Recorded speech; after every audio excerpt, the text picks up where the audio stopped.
It's June 22. Good afternoon. Welcome to Weekend Central. This bulletin is coming to you live from the news app here at Adesawe Kanda. We are live on Facebook as TV3 Ghana and on DSTV is channel 279. My name is Josh Queen. And I am Judith Brown. Coming up this afternoon.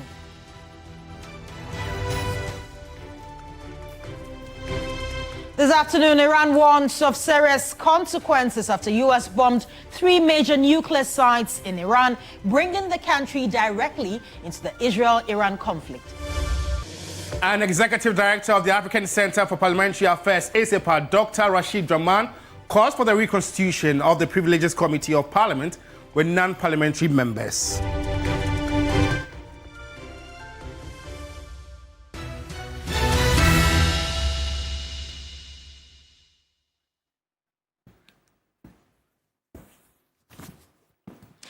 Welcome to the bulletin. We start from here. 2 people lost their lives and 3 others injured were following the collapse of a building at London Bridge, an area in Kotokraba, Cape Coast, on Saturday. Now, the family of the victims say the disaster has caused them a huge trauma and loss of loved souls, as well as some properties running into several thousands of cedis. Debris of the collapsed building at the London Bridge has been cleared by city authorities. Thomas Khan is the Central Regional reporter, and he's joining us for more details on this.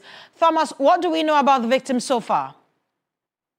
We do know that the victims who unfortunately were lost a 79-year-old lady and an 84-year woman. They are all family members who unfortunately were taken away by this disaster. And again, one survivor who is currently at the hospital, we are told it's a 21-year-old gentleman who is currently receiving treatment at the Cape Coast Teaching Hospital. So far, that's what we know about the family of the same who were living in the same building when this disaster happened. But at the moment, some of the survivors will try to catch up with them. And we just a while ago we spoke to one 87-year-old woman who, fortunately for her, escaped and then perhaps had no injuries at all. But they have told us that the disaster has really caused them a huge trauma. Because Right, apart from losing their other family members, the 2 of them, now they are displaced. They have to find a place to seek shelter and also keep up temporarily. So at the moment, this 87-year-old woman, for instance, is keeping up with a family member on the Jackson Street, also here in Cape Coast, which she said it has never been easy since yesterday, because this is something that they least expected. For her, she's been living in this building for quite a long time because she's 87, so you can imagine. She's been living in that building for decades. And she tells me that building also had her grandmother, her mother, and all of that. So, judging from her comments, the building is almost 300 years. That tells you how old that building is. But other family members are also worried about how everything has happened because of the condition. The other members of the family are displaced now, and then they're also finding seeking shelter elsewhere. And they are asking the Metro Assembly and government to come to their aid. Well, Thomas, how are the locals reacting to... I'm asking how the locals are reacting to the loss of this historic site. You talked about one of the old women who was talking about how long that site has kept. How are they reacting to that loss? Can you please repeat that for me? I'm asking how the locals are reacting to the loss of that historic site. Well, I think because of the excavator here, I'm struggling to guess. I don't know if you are asking about how old that building is. I'm told that that building is more than 200 years, so close to 300 years. And that tells you how historic that building is. I am asking, Thomas, if you can hear me, I am asking how the locals are reacting to the loss of the site, the building that has collapsed. Right, it appears that... In fact, yes, fear amongst residents. Because where I am standing now, along the stretch down this way, the assembly has earmarked a couple of buildings here that in the coming days, they are going to collapse, demolish. So already it's been the talk of the town. They don't know which building is next. And the assembly has been announcing that it will be for their own safety that they vacate those buildings for the buildings to be demolished. So at the moment, a while ago, I saw the MP for Cape Roger Susata and his team from the assembly together with Natmore and then Grips. They are all going around doing a lot of inspections. And as you can see from behind here, now the debris of a second building is being cleared. So apart from where it collapsed yesterday, already that building, that area has already been cleared. Now there's a second building with the debris are being collected because there was a demolition exercise there last night. So they are still on the site clearing the debris here. Right, many thanks for your time. Thomas Khan is our Central Regional Correspondent. He has been bringing us all the details as regards to the collapse of a building at Kotokraba in Cape Coast.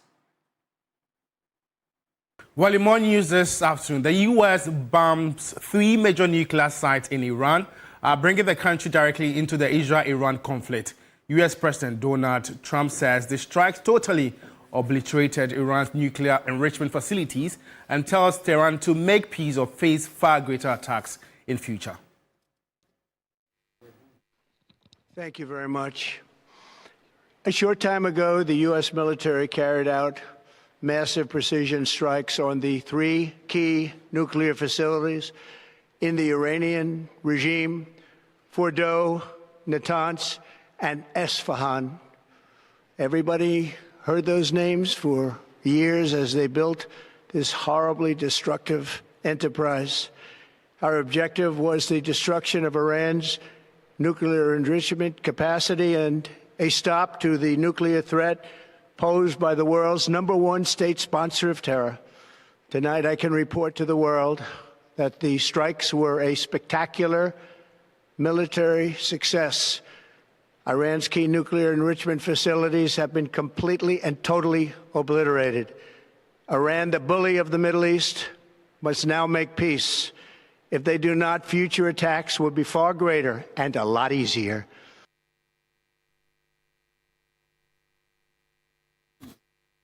Now, Israeli Prime Minister Benjamin Netanyahu congratulated Trump on his bold decision, saying history will record that President Trump acted to deny the world's most dangerous regime, the world's most dangerous weapons. Well, Israel and Iran have been engaged in more than a week of aerial combat that has resulted in deaths and injuries in both countries. Israel launched its attacks on June 13, saying that Iran was on the verge of developing nuclear weapons. Iran says that its nuclear program is for peaceful purposes only. Israel is widely assumed to possess nuclear weapons, which it neither confirms nor denies. Diplomatic efforts by Western nations to stop the hostilities have so far failed. UN Secretary General Antonio Guterres called the U.S. strikes a dangerous escalation in a region already on the edge and a direct threat to international peace and security.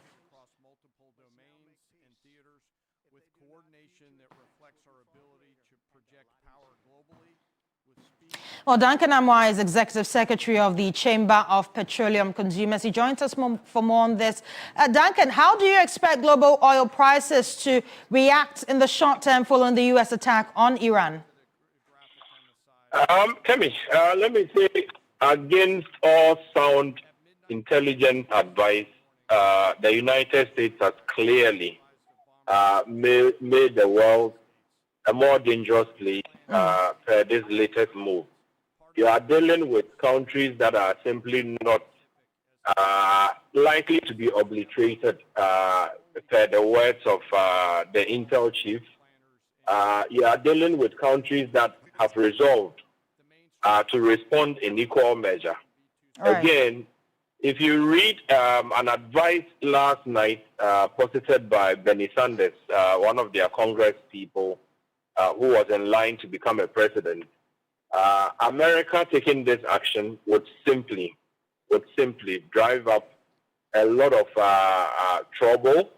And between now and Monday, when the oil market opens again, we are quite certain that this will have a huge toll on international market prices for both the finished product and crude.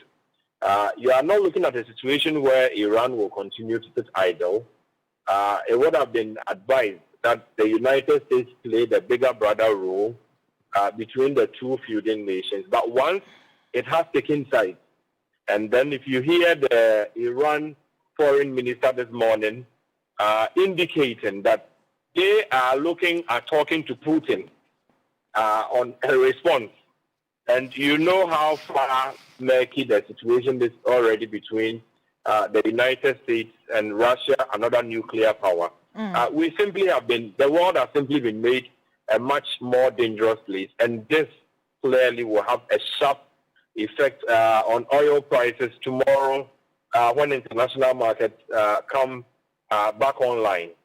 I have already advised a couple of traders locally to stock up as much as they could, because clearly it is not likely the likes of China, Russia, Korea, North Korea would want this to go unnoticed. Like I indicated earlier on your network, this is not going to just be a matter of nuclear tensions or conflict. It also has economic underpinnings. And the economic underpinnings has to do with where people would now begin to wonder whether the unipolar hegemony that has been enjoyed by the United States should be allowed to stay, where it embarks on any action at will, where it decided to attack Iraq on suspicions of weapons of mass destruction, destabilize Iraq, destroy Iraq literally, and create an unstable space, whether the Arab world or the Muslim world would even sit idle and allow the United States to get away with this one. I have my doubts, and I suspect highly that even before tomorrow, we could be seeing a reaction from the other side. Clearly, oil market prices would likely hike up. You're already approaching $80. Melbourne is around 78, WTI 77, 78, Brent is already 78. So by close of tomorrow, I'm sure the global oil market space will be an interesting space, especially now that the United States cannot play the big brother role but has taken sides and is daring the others to do, their worst. I do not expect that this will not have any consequences at all. It would. Well, Duncan, you've been talking about its effect on global oil prices, but given the recent reductions in Ghana's fuel prices, how soon could we see changes locally if these global prices surge? Kevin, let me put on record that for this current window that we have, which is the second window, June, some of the OMCs went down, some didn't, i.e. Goil is still trading above 12 cedi 30. And so if you look at any likely impact on a company like Goil, should international markets go up tomorrow and BDCs would have to pass through that cost to the market, then you could be seeing prices inching up 13 and beyond. Clearly, we were expecting prices to go up first window July.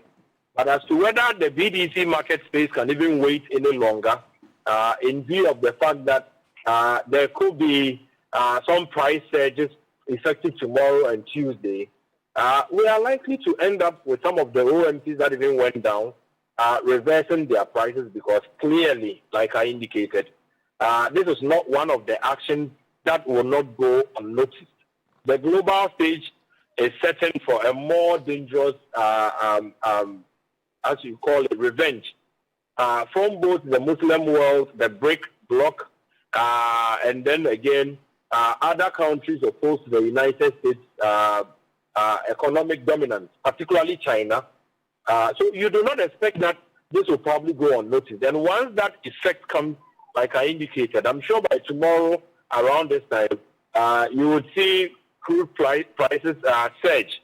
And once that happens, already the plus prices across the globe have started going up, for which some of the OMCs like gold, as I indicated, have even decided that this window they are not going to reduce their prices.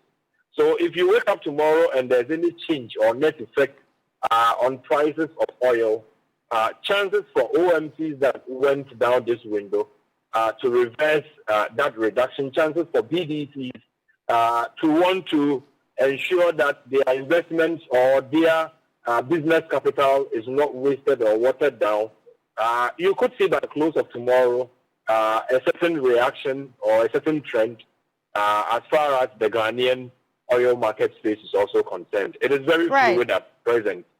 Tomorrow by midday, we should be able to gauge the effect that you and I should be seeing on the international market, i.e., what effect it would also have on the local market as far as the petrol price and bit is concerned. Now markets are closed, but I'm sure by tomorrow night, 10, 11, 12, by midday, we will be able to analyze or assess how much you and I are likely to suffer for this unilateral action by the United States on Iran. And Duncan, Judith here, but lastly, before you go, if these tensions persist, what medium to long-term impact might this have on fuel affordability for these Ghanaians? And also, what measures can government take to cushion Ghanaians for the impending issues that are coming ahead? Let me take you back a bit. You know, the United States attack on Iraq with this suspicion of weapons of mass destruction, that saw oil prices move up to the regions of $143 a barrel within a week or two. It looks like we are revisiting that very script. It looks like this could even be more devastating. And like I've indicated, Iraq, Iran, one is number 5, one is number 6 on the world's largest petroleum exporters rank. And so if you are taking out Iran at this point, or if Iran is reacting, Iran alone will be contributing over 4% of global oil supply. And that is significant. So this impact is not one that you could wish off or you could wish away. The repercussions or the revenge between now and probably midnight, if Iran should decide to attack any of the U.S. military bases dotted across the Middle East region, or should Iran even decide that, look, well, I'm going to attack the Strait of Hormuz, which does not have as much protection as probably the Israeli airspace or the United States air bases or military bases would have. The Strait of Hormuz alone would be able to impact global oil prices by as much as 20%, and that could also be devastating. So we could only watch the space between now and midday tomorrow. But whatever that Iran decides to do, I'm not sure the world will blame Iran at this point, because it's clearly under attack, and it's clearly something that could have been avoided or prevented if Trump had been a bit sensitive to what his own intelligence chiefs were advising him for which he decided to go against them. I do not think that this Many thanks for your time. Unfortunately, Duncan, this is all the time we have for now. But of course, we'll definitely continue this conversation in a subsequent bulletin. Duncan Amwa is the Executive Secretary of the Chamber of Petroleum Consumers. More news this afternoon. Illegal mining, popularly referred to as galamsey, is worsening across the country, leaving trails of environmental destruction. Despite government intervention, civil society organizations campaigning against illegal mining say the fight lacks seriousness and political will, calling for the prosecution of influential figures behind the scenes.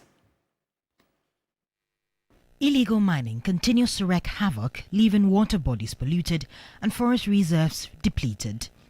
This is despite ongoing campaigns to curb the practice. The Ghana Coalition Against Galamsey on Thursday, June 19, at a media engagement, expressed deep concern over what it describes as inadequate efforts by government in tackling the growing menace of illegal mining, popularly known as Galamsey. As part of the renewed efforts to hold government accountable, the Coalition Against Galamsey is demanding the investigation and prosecution of politically exposed persons suspected to be involved in or facilitating illegal mining activities. Engineer Dr. Kenneth Ashibe is convener of the coalition. We will not accept an amendment that responds to the interests of certain individuals, not taking into account the interests of the nation. The LI 2462 must be revoked, and it's with urgency. The Kumferi confrontation, where the police allegedly shielded Chinese nationals engaged in Galamsey, a disgrace to the entire national security apparatus. We demand an immediate and transparent investigation. Briefing Parliament on Friday, June 20, Land and Natural Resources Minister Emmanuel Ama Kofi-Boah said government is rigorously engaged in the reclamation and revegetation of illegally mined out areas. The following forest reserves, which were red zones, have been reclaimed: Gemira and Gemira Extension, Afao Hills Forest Reserve, Tano Anwea Forest Reserve, Ofin Shelter Belt Forest Reserve, Ahwiasu East Forest Reserve, Ahwiasu South Forest Reserve, Subri Forest Reserve, and Asinayo Forest Reserve. The Ministry and the Forest Commission were able to recover these reserves through a collaborative effort with the Ghana Armed Forces and the Ghana Police. Efforts are still ongoing to take over the last reserve. Chinese nationals have often been arrested in raids for engaging in illegal mining. But for the Chinese ambassador to Ghana, Tong Defa, illegal mining in Ghana did not originate from China. He added that Chinese nationals are often migrant workers brought in by Ghanaians. The issue is not originated from Chinese. I mean, you can see those mining, Chinese people cannot get the license, cannot get the permit. It's the Ghanaian people who draw Chinese people over here, and some of those people who are even caught red-handed, even though they are caught red-handed. They're just like migrant workers to come here to make a living. Speaking on the key points, CEO of the Shippers Authority, Professor Ransford Jampu, said that despite ongoing efforts to resolve Galamsey, the menace keeps festering. The more they are fashioning out initiatives, the more the thing is festering. And also that there are some party kingpins who are involved in the menace, and now they have started fighting the minister, and they have started fighting even the IGP. They are doing what they can, but the problem still festers, and we are told that it's even getting worse. A political scientist at the University of Ghana, Dr. Joshua Zato, noted that the president has failed to declare a state of emergency to deal with the menace. The Ghana Catholic Bishop Conference have gone to meet him to say, Mr. President, repeal, not amend the LI. He has not listened to them. Prof is saying he and the coalition, they've also gone to meet him. And they've all told him that, Mr. President, repeal the LI. He's not doing that. Declare a state of emergency, he's not doing it. So it becomes difficult to reconcile those two narratives. Okay. So if he's a listening president, what kind of listening president is he? Because the people that matter says, this is what will cure. You've not listened. You don't listen. So there's the rhetoric that he's a listening president, and then there's the reality that he's not. The devastating effect of illegal mining on the environment, economy, and public health cannot be glossed over. The fight against Galamsey must go beyond rhetoric and result in real accountability, strict enforcement, and a unified national response. Only then can we as a country secure our national resources in safeguarding the future for the next generation. Now, Executive Director of the African Center for Parliamentary Affairs, ASEPA, Dr. Rashid Rahman, has called for the reconstitution of the Privileges Committee with non-parliamentary members. This, he said, is intended to check legislators who misconduct themselves to be properly sanctioned by an independent body following recent acts of indiscipline in Parliament.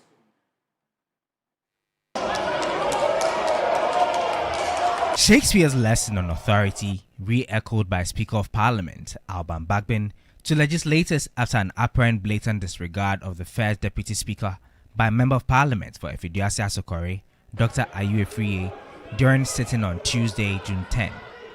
The MP sought to make a statement regarding the ongoing nurses' strike, although it had not been approved as part of the agenda. An obviously infuriated First Deputy Speaker ordered the Marshal to escort Dr. Efriye out, but he was shielded by equally enraged minority members who protested the order.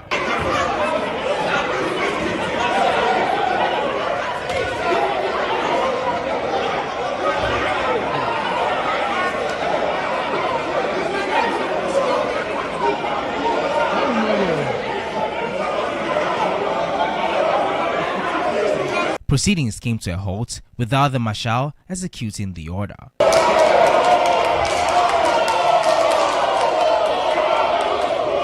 Acts like this have been common in Parliament lately, and the 9th Parliament is not new to such incidents. In January 2025, members of the House clashed during ministerial vetting, leading to the destruction of property. The Speaker of Parliament suspended 3 members of Parliament, but were later reinstated. In February, chaos erupted in Parliament when a loud male voice from the minority backbench labelled MP for Clotte Korle, Dr. Zanetto Rollins, as a daughter of a murderer. Daughter of murderer, sit down! Daughter of murderer, sit down! Reports of investigations conducted into the matter and subsequent punishments are yet to be made public, although some 3 MPs have been cited. In October 2024, Deputy Speaker of Parliament was forced to indefinitely suspend proceedings following disruptions by members over which party held the parliamentary majority. In the 8th Parliament, during a debate over the controversial electronic transaction levy, e-levy, a brawl broke out among MPs as the House attempted to vote on the matter. One act that cuts deep was the election of a new speaker, resulting in the snatching of a ballot box. Executive Director of the African Center for Parliamentary Affairs, Dr. Rashid Rahman, says the failure of the House of Legislature to instill discipline and hold themselves to adhere to the rules is degrading the House. Perhaps we are at a point where we might need to start thinking about, maybe a committee like this, taken out of Parliament and given to eminent Ghanaians, so that, when things like this happen, from absenteeism to misconduct, and violation of all the immunities and privileges that they have, then we don't leave it in their own hands.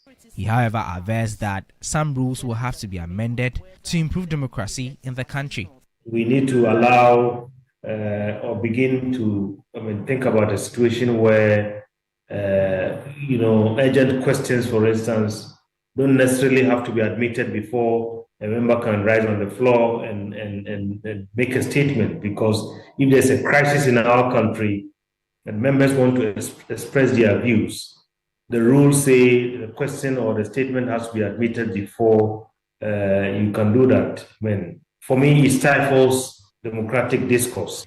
Clearly, Parliament has an onerous responsibility, and the time to abide by the words of their oath is now. Lodi Rasari, TV3 News, Accra. Well, away from Parliament, let's delve into education. A critical shortage of basic infrastructure is impacting teaching and learning at the Ekumfi Amayal Senior High School.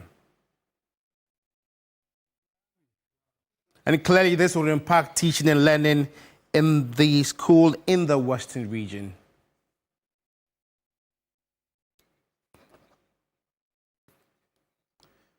Well, this is a situation in the Bonny East region. Now let's cross over to our correspondent, Belinda, for more updates on this very development. Belinda, give us more updates about the situation at the Ekumfi Amayal Senior High School in the Bonny East region. To Ekumfi Amayal Senior High School in the region, the shortage of desks in the school is actually implicating their studies, in the sense that internal exams being conducted for SHS2 students who are being prepared for WASI exams, is they actually have to sit in patches. So like one desk, which is supposed to contain one student per exam, 12 students are compiled on one desk and they are writing this exam. Now the question is, if these students are supposed to be writing their WASI next year and they are being prepared, and this is the kind of exam they are writing in their schools, which is to prepare them for the WASI, then it's actually questionable. And even after writing the exam, and they go to their dormitories where they are supposed to relax, to cool off, their bed frames are not enough. So some of the students would have to lay their mattresses on the bed floor and sleep on corridors in the open and all that, which is actually a very bad scenario.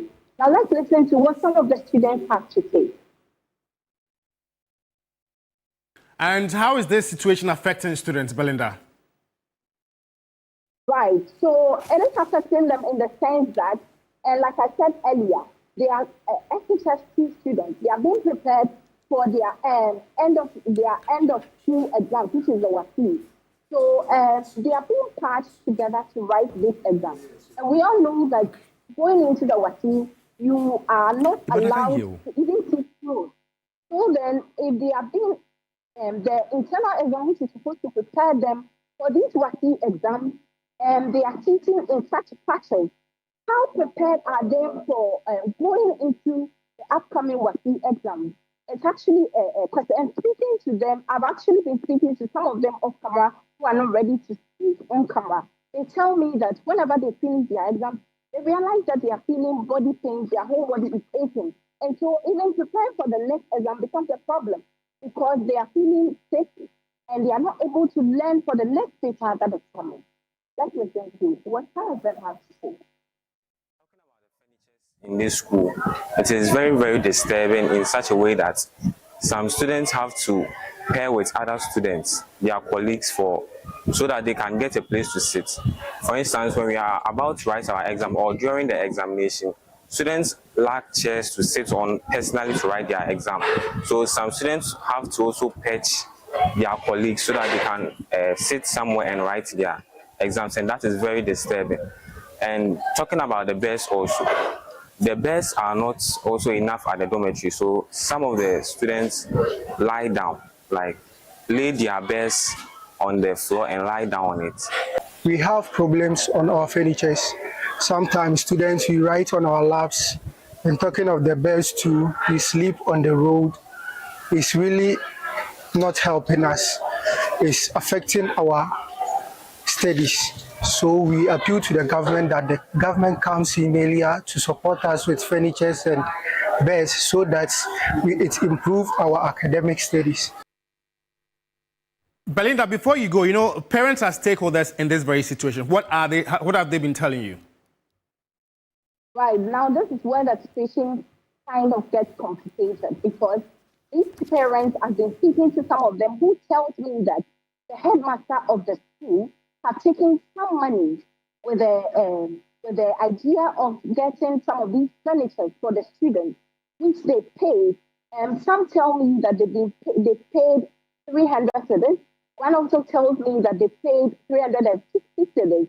And these monies have been taken multiple times. But right until now, the furnitures are still yet to be produced for the students to feel comfortable in their learning and their teaching and learning process. So this is actually a concern for the parents because they don't understand why, even though it's okay for them to pay the money, they don't have a problem with paying the money. But then when it comes to you doing your part, as in doing the furnitures for the students to learn, you are not doing your part. So then they've been raising questions. Let's listen to what some of the parents have to say.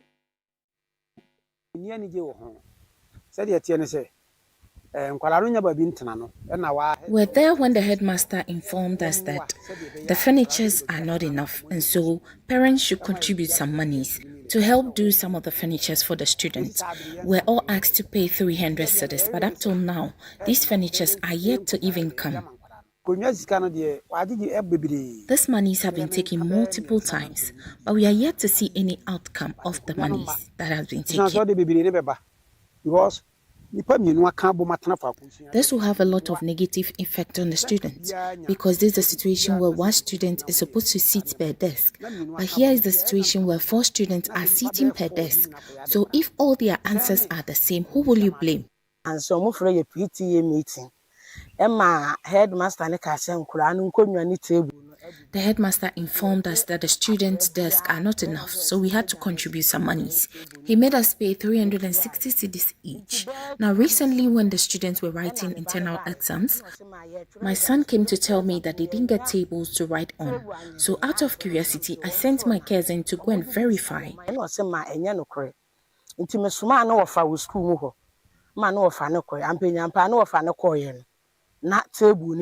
Getting into the school, he realized it was actually true that the student didn't have enough tables to write on. He did his own investigation and found out that they had to write on benches and some even on sports chairs.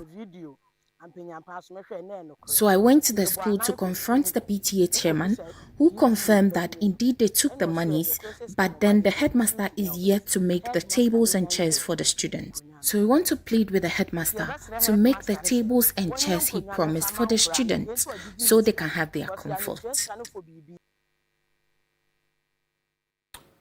Belinda, have you contacted local authorities and what have they been saying and that of the PTA? Right, so the PTA, National PTA Secretary tells me that in as much as it's not a crime for a headmaster to take money to support, because if there are furniture shortages in a school, it is right for parents to come in and support as part of their responsibility. But then, when the monies that are being taken are not used for their needs, for the use for which they are being collected, then it actually becomes a crime. So he tells me that they are going to take up the matter. They have received some allegations besides the tables and chairs that are being collected by the headmaster. So he told me they are going to probe into the matter and do their investigation, as well as send the matter to GES to take it up and give sanctions or whatever punitive sanctions that the headmaster might deserve. They will give it to him. Let's listen to what the PTA National Secretary has to say. It's allowed for parents to contribute to the development of education, because we believe that as PTAs, we don't exist in communities in a vacuum. We have a corporate social responsibility to mobilize parental support and their energy and their resources to make sure that if there are some needs in the school, we can also come in handy to support. There are a lot of punitive measures that must be applied. First of all, it must be established that monies have been collected for an intended purpose, and we must know how much is involved, and to find out who took custody of the money and why those funds were not used for the intended purpose. And for that matter, if the person is a staff of the Ghana Education Service, we have 2 options as a national PTA: to report to the GES so that they'll look at their own code of conduct. So they'll use that one to probably punish that person. The other side of it is for us as national PTA to go into those issues and pick up the issue within the laws and the remedies of Ghana to report such a person to a law enforcement agency. We can report that person to ECO. We can, because this more or less deliberately is a crime against us. So definitely these are some of the remedial measures that must be taken. Belinda, we have to end it here. Thanks for your time. And what she mentioned was that there's some sort of furniture crisis at the Kumfi Amaya Senior High School in the Boni East region, and the impact it's having on teaching and learning in the school. Judith. Now, this year's National Service Scheme rollout is taking a new turn, introducing a voluntary 6-week basic military training program for prospective service personnel. Now, the pilot initiative will be rolled out in collaboration with the Ministry of Defense. Deborah Abba-Mensah reports that the move has generated mixed reactions from final year university students and current service personnel. With just a few months to the start of the next national service year, the National Service Authority is piloting a 6-week voluntary military training program for prospective personnel. The scheme, in partnership with the Ministry of Defense, aims to instill discipline, patriotism and resilience among the youth. The idea was first announced by the President John Dramani Mahama during the State of the Nation address. We will introduce short military training as part of our national service scheme. This was later emphasized by the Director General of the National Service Authority, Felix Jemfi. Where else can we get discipline for our young people who are going into the world of work? The military. So this year, National Service, in collaboration with the Ghana Armed Forces, the Ministry of Defense, the President, who is also the Commander-in-Chief of the Ghana Armed Forces, make sure that all service persons that will be enrolled to do national service this year will be mandatory. Do at least a 6 weeks military training. Initially proposed as a mandatory program, it has now been restructured into a voluntary pilot. However, not everyone is convinced by the idea. Some level 400 students and soon-to-be service personnel have raised concerns, citing timing, personal interest, and lack of clarity on benefits of participating. For the current outgoing students, I heard it's voluntary participation, and I think that is fine. But for the subsequent batches that will come after that, if it's going to be mandatory, I think the government can look at it in a different way. So it's also voluntary participation. And I think it will be relevant for the people who want to end up in the security field. But for other people who are not going to be in such positions, I think it should be voluntary. And if the government's reason for wanting to have this kind of thing put in place is to instill discipline, I think they can look at other ways to instill discipline into the youth. I'll say no. We have a lot of people who are disabled. They have disability issues. So making this military service mandatory for them wouldn't help at all. I'll consider my height because some people laugh a lot about those in the military who are short. Yeah, so nah. I do not really have interest in that, to be in the military. And one thing that I have learned in life is that something that you have passion for, you're able to do it well. So I believe there are a lot of people out there who would genuinely want to be in the military. So I think such opportunities and such slots should be given to them. Because if the government has the ability to cater for the masses who will be going to the military for national service, and I think it will be able to cater for all those who genuinely have interest in that.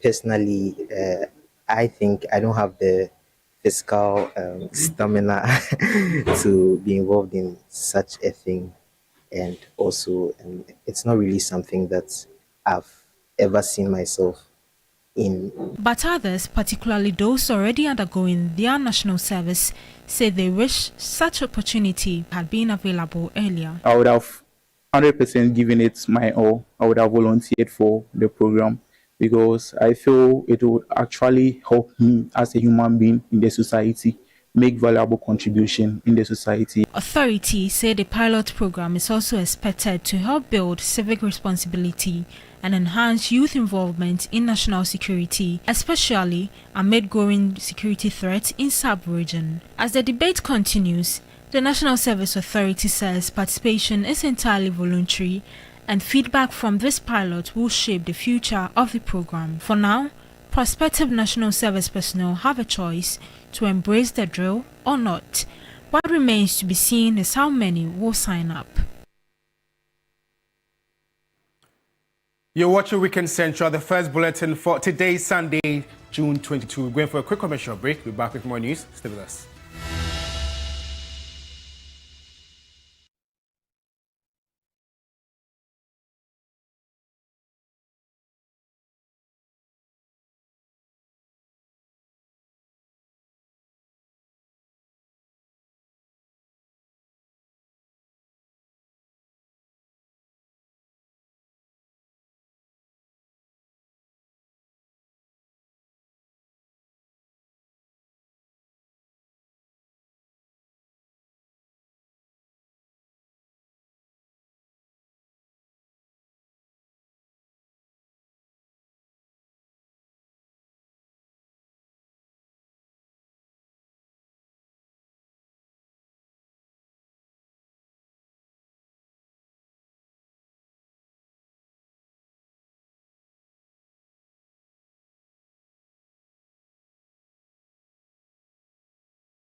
Welcome back. You're still watching Weekend Central. Now, Henrietta was just 12 years old when she got her first period, a milestone many young girls are navigating today. Early menarche, when girls start menstruating, early as 8 or 9 years, is becoming increasingly common in Ghana. My colleague Sarah Penkro reports on how parents and young girls are navigating this reality. Early menarche is the first menstruation of a young girl at a younger age than the average of 13 years. Studies have shown that some girls in Ghana experience their first period as early as 9 years, while others may not experience it until 16 years old. While the average age of first menstruation varies globally, girls starting their periods from 8 years old is unusually early, and the trend appears common here in Ghana.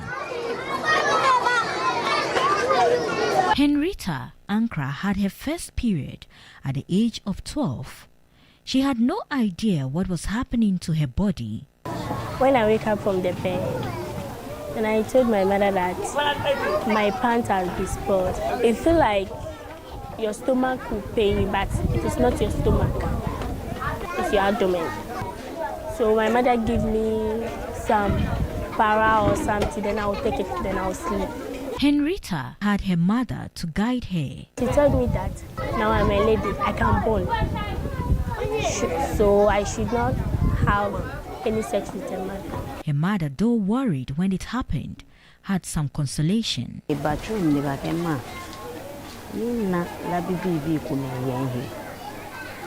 She came to tell me she was seeing stains of blood, so I taught her what to do. I know a lot of girls had theirs at 8 years and 9 years, so I was grateful.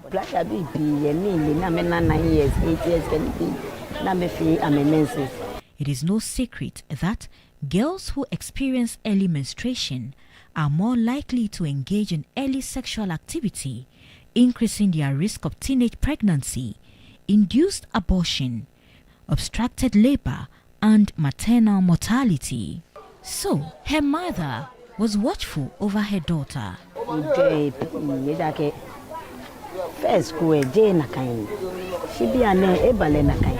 I was worried.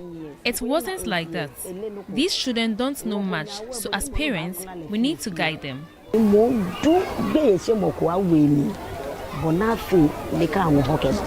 Henrietta's parents are not the only ones battling such a dilemma. 10 years. She had hers at 10 years, so we had to advise her. My sister now 11 years. My sister's child had it at 11 years, and it was surprising. 16, 17, 18.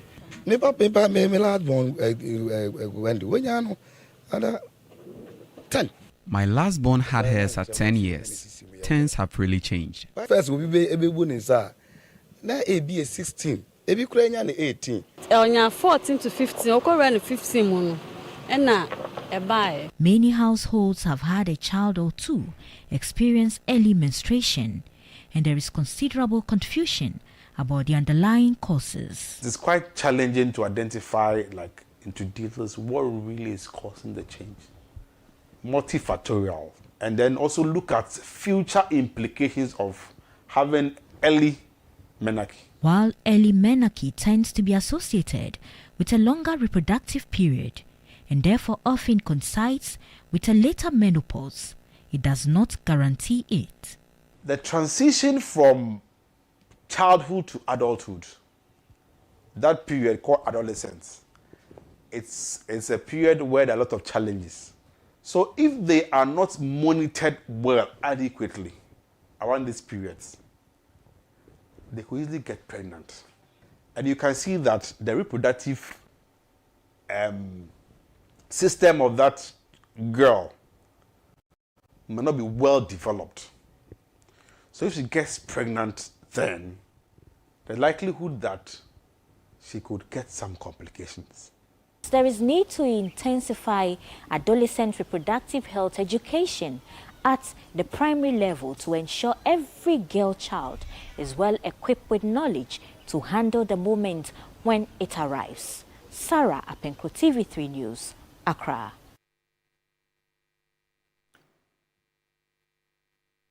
Well, let's still stay on health, as cervical cancer remains one of the biggest threats to women's health in Ghana, but that could soon change. The country has just received its first batch of HPV vaccines, setting the stage for a major nationwide campaign to protect girls against the deadly disease. Safo Abuahene has the rest of the story. Cervical cancer is the second most common cancer among women in Ghana and one of the deadliest. In 2020, an estimated 1,700 deaths occurred, with nearly 2,800 new cases recorded.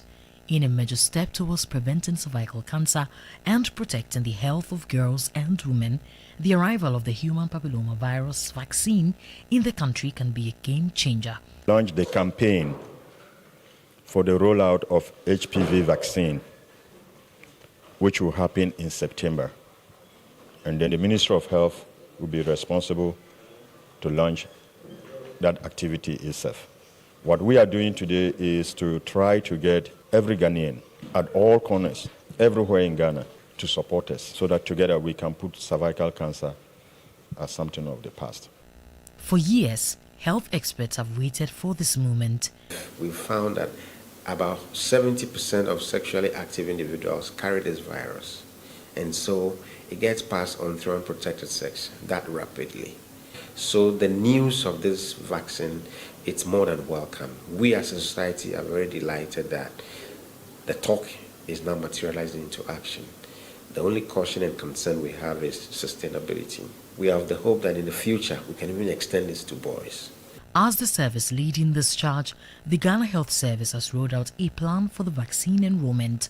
Thousands of girls aged 9 to 14 will be vaccinated in schools and communities across the country. This vaccination is going to start with a campaign. So we're having a 5-day campaign in September. We're yet to set the dates. We are going to target mainly in-school children, 9 to 14 years. Ghana Education Service would go in and pre-register them. We go in and then we go and vaccinate the children. After that, we are intending to have a period of catch-up where 9 to 14 years again, you can still take the vaccine, but this will be done in the public facilities that offer the general immunization services. We have received 2 tranches of vaccine. We're expecting 5. By the end of this month, we should have received it all. We are starting with the women. As time goes along, we have plans to expand to make it, in quote, gender neutral, so boys and girls. To reach these girls, the Ghana Health Service is teaming up with the Ghana Education Service, taking the campaign straight into classrooms. We are going to do intensive education in the schools using our teachers, using our district offices, and then the children themselves. We are going to work in collaboration with Ghana Health Service to develop SBCC materials that will be used in the education of the children as well. We will also collaborate with the Ghana Health Service in the form of supporting the teams that will be visiting the schools. Our PTAs will be duly informed, and we are going to make ourselves available. UNICEF, which facilitated the arrival of the first tranche, is hopeful the initiative will close the health gap for girls. Ghana has struck a significant milestone with the first batch of 2.5 million HPV vaccines that are expected to be used for immunization campaign, giving opportunity for these young girls, 9 to 14 years, to have access to this vaccine is a way to help these young girls from acquiring cervical cancer. For many girls, this vaccine is more than just medicine. It is protection. Protection from a disease that has claimed far too many lives too soon. As Ghana prepares to roll out the HPV vaccination campaign, the message is clear. Prevention is possible, and every girl deserves that chance. Safo Abuahene, TV3 News, Accra. Certainly, a milestone has been chalked in Ghana's health sector. It can only get better with time. And that's how we end today's edition of Weekend Central. It came to you live from the news app here at Adesawekanda. You can get more news when you log on to our website. It's 3news.com. My name is Josh Queening. And I'm Judith Brown. Thanks once again for watching us. We have hot issues at 2 p.m. today, so please stay tuned to TV3. Bye-bye. Bye.